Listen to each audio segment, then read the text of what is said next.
آپ تو کہتے ہیں کہ میلاد شریف کا لنگر برکت والا ہے، اور آپ تو کہتے ہیں یہ محفل سارا سال برکت والی ہوگی، تو آپ کے بیٹے کے نام کی جو دعوت ہوتی ہے ولیمے کی، اس میں بھی آپ چھتوں سے ڈبے پھینکتے ہیں چاولوں کے، اس میں بھی آپ یہی سلوک کرتے ہیں جوس والے ڈبوں کے ساتھ، یہ چھت سے پھینک دیں، یہ لے لو میلاد کا ہے، میرے بیٹے کے ولیمے کا، اس طرح پھینکتے ہو؟ تو یہ حضور کے میلاد کے ساتھ یہ حال ہے۔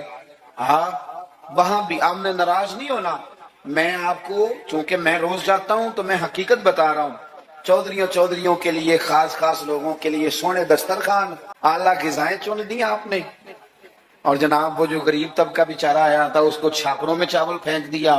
چھ معنی دارت، اگر یہ لنگر میلاد کا ہے چاول والا، یہ اگر غریب کے گلے سے اتر جاتا ہے تو ناد خواہ کے گلے سے بھی اتر جائے گا، پیر صاحب کے گلے سے بھی اتر جائے گا، کوئی اتنی مصیبت والی بات۔ ایک جیسا لنگر، یہ کیا بات ہوئی؟ بزرگوں کے نام کا جو لنگر سادہ ہو وہ مرید کھائیں، اور جناب وہ اقبال نے کہا تھا کہ مرید بیچارے کو میسر نہیں مٹی کا دیا بھی، اور گھر پیر کا بجلی کے چراغوں سے ہے روشن، یہ رنگ آپ عشرت قدوں میں رہیں، اور آنے والا اس کو سڑک پہ بھی سونے کی جگہ نہ ملے۔ یہ حضور کا میلاد ہے، آپ طے کر لیں کہ رسول پاک نے بتایا ہے کہ جس پلیٹ میں روٹی ابو بکر صدیق کھائیں گے اسی میں بلال حبشی بھی کھائیں گے، یہ طے کیا ہے میرے رسول پاک نے۔ ملت کے جوانوں طے کرو حضور کے میلاد پر کہ جس پلیٹ میں کھانا فاروق اعظم نے کھایا ہے، اسی میں کھانا حضرت عامر بن فہیرہ نے بھی کھایا ہے، اسی میں سلمان فارسی نے بھی کھایا ہے، صہیب رومی نے بھی کھایا ہے، ایک ہی صف تھی۔ اگر حضرت ابو ذر غفاری کے منہ سے نکل گیا جناب بلال کے لیے کہ وہ حبشن کے بیٹے، تو نبی پاک نے کہا کہ ابو ذر تو چودھریوں کا پتر ہے، تیری بڑی شان ہے، بندہ بھی بڑا سچا ہے، بڑی عظمتوں والا ہے، اور جتنی شان تیری ہے بلال کی بھی اتنی ہے۔ کارنا معذرت، سیدنا ابو ذر غفاری نے پھر حضرت بلال کے آگے لیٹ کے کہا تھا اب حالات بدل گئے ہیں، اب غریبوں کی غربتیں بازاروں میں رولی نہیں جائیں گی، اب مدینے والے کا دور ہے، یہ وہ دور ہے جس میں عزت ہی عزت ہے۔ فرمایا اب اپنا پیر اٹھا اور میرے سینے پہ رکھ، میں بتاؤں کہ تھے تو آپ حبشن کے بیٹے ہی، پر جب سے مدینے والے کا کلمہ پڑھ گئے ہیں ہم سب کے سردار ہوگا۔ کم از کم آپ حضور کے میلاد کے نام کی محفل میں اتنا تو کریں کہ امیر غریب کی روٹی ایک جیسی کر دیں، ہو جائے گا؟ ہاں نہ نہیں کرتے، ہو جائے گا؟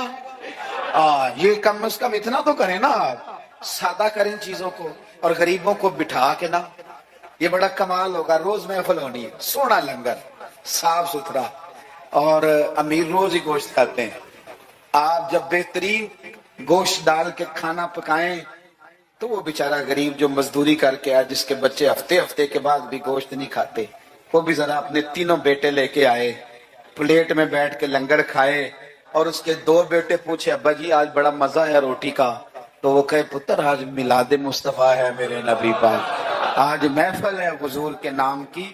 مجھے لگتا ہے کہ وہ 3 سال کا بچہ بھی منہ کے اندر بوٹی رکھے ہوئے بھی یاد کر لے گا کہ جب حضور کا میلاد ہوتا ہے نا پھر غریب امیر کٹھے بیٹھ کے کھانے کھاتے ہیں، یہ وہ یاد کر لے گا اور اسے ہمیشہ یاد رہے گا۔ آپ یقین کریں آج تقریر شکریر نہیں، موضوع نہیں، آج تو میں جذبات کا اظہار کر رہا ہوں، پہلی محفل میلاد میں حاضر ہوں، جذبات کا اظہار کر رہا ہوں، اور آپ کو سبق دے رہا ہوں کہ پورا مہینہ کس طرح کر کے چلنا ہے، سونا ذکر کرنا ہے انشاءاللہ پورا مہینہ، اور سونی نعتیں پڑھنی ہے انشاءاللہ، صبح شام درود شریف پڑھنا ہے انشاءاللہ تعالی، اور انشاءاللہ تعالی مٹھائی کھانی بھی ہے، کھلانی بھی ہے انشاءاللہ پورا لطف۔ مجھے ایک صاحب کہنے لگے، دلیلیں اپنی جگہ ہوتی ہیں، مجھے کہنے لگے ویسے آپ کے میلاد کے بارے میں جذبات کیا ہیں، آپ کے جذبات کیا ہوتے ہیں ربی الاول میں؟ میں بات ختم کرنے لگا ہوں، میں نے انہیں کہا کہ میں کسان کا بیٹا ہوں، میرے ابا جی نا کھیتوں میں کھاد بکھیرا کرتے تھے، کھاد کلاری دی سی نا، تو وہ ایک طریقہ تھا ان کا کہ وہ نا لے کے نا پرنا رومال تو گلے کے ساتھ باندھ لیتے تھے، یوں پیچھے یہاں باندھ لیتے تھے، اور آگے سے اس کو پکڑ لیتے تھے اور اس میں کھاد ڈال لیتے تھے، تو پھر اس میں سے نکالتے رہتے تھے اور کھیتوں میں۔ میں نے اس سے کہا کہ یہ جو تو کہتا ہے نا کہ تیرا میلاد کے بارے میں جذبہ کیا ہے، تو میں نے کہا میرا میلاد کے بارے میں جذبہ یہ ہے کہ میرا دل کرتا ہے 12 ربیع الاول کو فجر پڑھوں اور وہ رومال گلے میں باندھ لوں، اس کے اندر مٹھائی ڈال لوں اور گلی گلی نکل جاؤں اور ہر ایک کے منہ میں لڈو ڈال کے کہوں کھا آج میرے نبی کا میلاد۔ جذبہ ہے میلاد کے لیے، یہ میرا جذبہ ہے۔ کیوں؟ اس لیے کہ چمک تجھ سے پاتے ہیں سب پانے، میرا دل بھی چمکا دے چمکانے والے، تو زندہ ہے واللہ تو زندہ ہے واللہ، میرے چشم عالم سے چھپ جانے والے۔ اور پھر اعلیٰ حضرت فرماتے ہیں کہ تیرا کھائیں تیرے غلاموں سے الجھے ہیں منکر عجب کھانے غرانے والے۔ عجیب تماشا ہے، حضور کا کھا کے حضور کے غلاموں سے الجھتے ہیں، اے منکر عجب کھانے غرانے والے۔ اور کمال کر دی، کہنے لگے رہے گا یوں ہی ان کا چرچا، رہے گا یوں ہی ان کا چرچا، رہے گا یوں ہی ان کا چرچا، رہے گا وہ پڑے خاک ہو جائیں جل جانے والے، رہے گا یوں ہی ان کا بڑے خاک ہو جائیں جل جانے والے۔ اور پھر فرماتے ہیں کہ ان کی مہک نے دل کے گنچے کھلا دیے، وہ جس راہ چل دیے ہیں کوچے بسا دیے ہیں، ان کی مہک نے دل کے گنچے کھلا دیے ہیں۔ نبی پاک علیہ السلام کا ذکر میری اور آپ کی نعت کا تعریف کا محتاج نہیں۔ کیوں؟ کہ رب فرماتا ہے وَرَفَعْنَا لَكَ ذِكْرَكَ، اے محبوب ہم نے آپ کے لیے آپ کے ذکر کو بلند کر دیا ہے، ہم نے آپ کے لیے آپ کے تذکرے کو بلند کر دیا۔ تو جن کے ذکر کو اللہ نے بلندی دے دی ہے، اس پر کوئی شاعر نعت نہ بھی لکھے، کوئی اچھا نعت خواہ نعت نہ بھی پڑھے معاذ اللہ، کوئی مجمع نعت سننے نہ بھی آئے، حضور کا ذکر تو اللہ نے بلند کر دیا ہے۔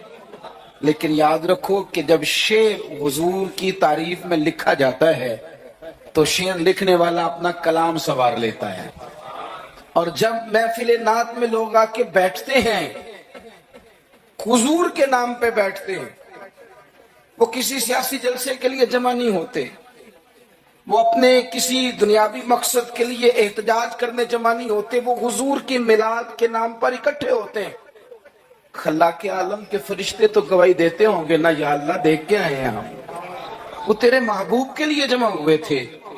نعت خانوں کیا کمال ہو جائے اگر ہم نعت خانی کے ساتھ مخلص ہو جائیں، تمہیں پتہ چل جائے گا جب صبح قیامت تمہاری اس نعت خانی کا وزن ہوگا، تمہیں مزہ آ جائے گا۔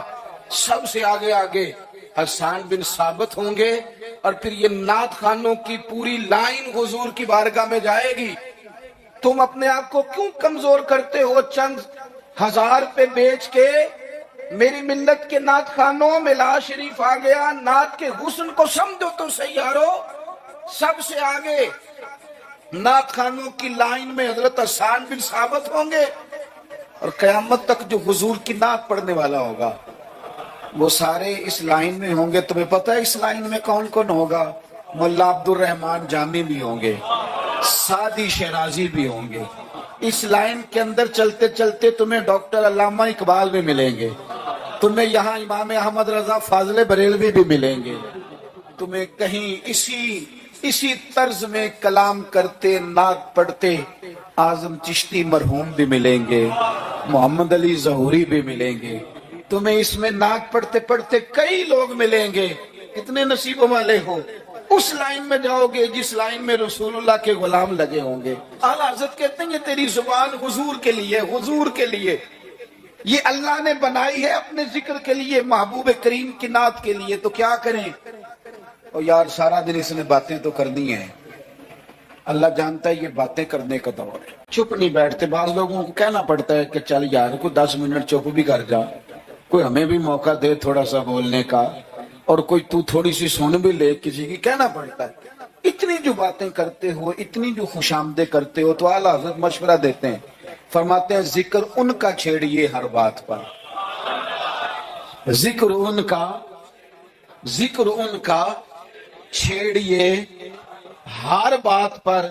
بات شادی کی ہو تو حضور کا ذکر چھیڑ دو کہ نبی پاک کا شادی کا طریقہ کیا ہے، حضور نے یہاں کیا ہمارے لیے طریقہ مبارکہ چھوڑا ہے۔ ذکر ان کا چھیڑیے ہر بات پر، تو اگر ذکر بچے کے عقیقے کا ہو تو دیکھ لو حضور نے ہمارے لیے کیا سنت چھوڑی ہے. اگر یہاں موقع تجارت کا ہو تو دیکھ لو نبی پاک نے تجارت کے معاملے میں کیا احکامات دیے ہیں. اگر موقع ہو زندگی میں آزمائش کا تو پھر بھی دیکھ لو حضور کا کیا یہاں ہمارے لیے طرز حیات ہے. اور اگر موقع ہو اللہ کی دی ہوئی نعمت کا تو پھر بھی دیکھو کہ حضور کے نقوش راہ کیا ہیں. بس اپنے آپ کو ہر وقت حضور کے خیال میں گم کر لو. فاضل بریلوی کا مشورہ ہے، وہ کہتے ہیں ٹھوکریں کھاتے پھرو گے ان کے در پہ آ پڑو، ورنہ تو ٹھوکریں ہیں زمانے کی. لوگوں کی تعریف کتنی کو کرو گے، کتنی کو تھکا دیں گے تمہاری زبانیں. حضور کی تعریف کرو، ٹھوکریں کھاتے پھرو گے ان کے در پہ آ پڑو. قافلہ تو اے رضا اول گیا آخر گیا، حضور کے دروازے پہ آؤ، نبی پاک کی تعریف کرو اور پھر حضور کی تعریف سنے. میں بڑے درد کے ساتھ ایک بات عرض کروں، میں بڑے درد کے ساتھ دکھی دل کے ساتھ ایک بات عرض کروں. میلاد کی محفلوں میں غریب لوگ رہ گئے. وہ امیرو، تم سیاسی جلسوں میں بڑے شوق سے جاتے ہو، تمہاری پجارو بھی جاتی ہے، اس پر کسی سیاستدان کا فوٹو بھی لگاتے ہو، جھنڈا بھی لگاتے ہو، بڑے خرچے کرتے ہو، جیبوں سے پیسے لگاتے ہو. کیا عجیب تمہاری منطق ہے. جس محبوب کے صدقے رب نے تمہیں سارا کچھ دیا ہے، اس محبوب کریم علیہ السلام کی محفل آئے تو وہ غریبوں کے حصے میں آتی ہے، وہ کمزوروں کے حصے میں آتی ہے، اور تم جا کر کے چرچے کرتے ہو ان کے. یاد رکھنا، سمجھ لینا، دنیا کا سب سے خوش قسمت شخص وہ ہوتا ہے جسے اللہ اپنے محبوب کی غلامی کے لیے پسند فرما لیتا ہے. یار اس طرف تم توجہ ہی نہیں کرتے. حضور کا ذکر سنو، ذوق سے نعت سنی جائے. نعت نہ پڑھنے سے زیادہ سننے سے تعلق رکھتی ہے. نعت خاں اللہ کے فضل سے بڑے ہیں، ہمارے اس شہر میں بڑے بڑے اچھے نعت خاں آپ کو مل جائیں گے، بڑے ہیں لیکن نعت سننے والے. چلیں ناراض کسی نے ہونا ہے تو وہ ہو جائے. جو بڑی بڑی محفلیں کرانے والے لوگ ہیں ان میں سے بھی اکثر احباب ایسے ہیں جنہیں محفل کرانی آتی ہے، نعت سننی نہیں آتی. محفل کرانا اور ہے، نعت سننا یہ سننا ایک کمال ہے.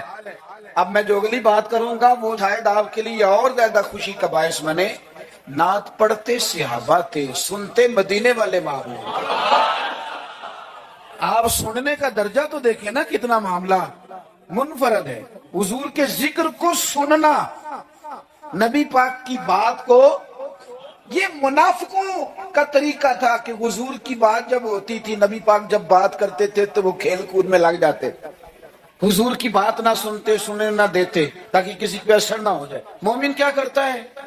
اعلیٰ حضرت فاضل بریلوی یہاں بھی سبق پڑھاتے ہیں. وہ کہتے ہیں عرش پہ تازہ چھیڑ چھاڑ. ابھی تازی باتیں چھڑی ہیں نبی پاک کی عرش پہ. ابھی فرشتوں نے نیا کلام چھیڑا ہے حضور کا. کہتے ہیں عرش پہ تازہ چھیڑ چھاڑ اور فرش پہ طرفہ دھوم دھام. وہاں حضور کا ذکر چھڑا ہوا ہے اور یہاں تو دھوم مچی ہوئی ہے، غلاموں نے مچائی ہے. عرش پہ تازہ چھیڑ چھاڑ، فرش پہ طرفہ دھوم دھام، بس کان جدھر بھی لگائیے تیری ہی داستان ہے. یاد رکھو یہ ساری چیزیں دھوکہ ہیں. دنیا میں ایک دروازہ ایسا ہے جس کی تعریف کرو نا تو دنیا بھی آخری حد تک ملتی ہے، اور آخرت میں تو خدا پھر فضل ہی بڑا فرمائے گا. اور وہ دروازہ ہے مدینے والے محبوب کا، وہ نبی کریم کا دروازہ ہے. حضور کی جو تعریف ہے نا، جو نبی پاک کی چوکھٹ کی تعریف کرنے والے ہیں، حضور کے دروازے کی جو تعریف کرنے والے ہیں نبی پاک کی، ان میں سادے لوگ بھی ہیں. مجھے نہیں پتا کہ زیادہ سریلا نعت خواں کون ہے، مجھے نہیں پتا آج کل زیادہ ریٹ کس کا ہے، میں نہیں جانتا. لیکن ایک بوڑھی سی اماں مدینہ شریف میں، سادی بالکل اور ان پڑھ بھی جملے پنجابی کے بھی ٹھیک نہیں ادا کرنے آتے. میں حضور کی بارگاہ کی حاضری دے کے آ رہا تھا تو بالکل باہر مسجد نبی شریف کے جنگلے سے باہر نکل کے وہ بوڑھی اماں، سادے سے کپڑے،